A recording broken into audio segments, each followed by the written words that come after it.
เหตุเกิดของกรรมคือผัสสะ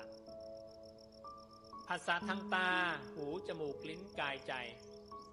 เกิดเมื่อไรกรรมเกิดเมื่อนั้นถ้าเราเอาตาไปเห็นอกุศลอกุศลกรรมเกิดเอาหูไปฟังอกุศล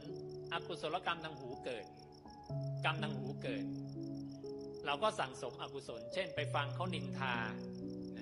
ไปฟังเขาด่าคนโน้นด่าคนนี้อกุศลเกิดละดังนั้นพระองค์จึงบอกว่าให้ใช้ตาหูจมูกลิ้นกายใจไปในทางกุศลอย่าใช้ไปในทางอกุศลไม่งั้นกรรมมันเกิดอกุศลตรงนั้นแล้วสำเร็จแล้วนะเพราะผัสสะเป็นเหตุเกิดของกรรม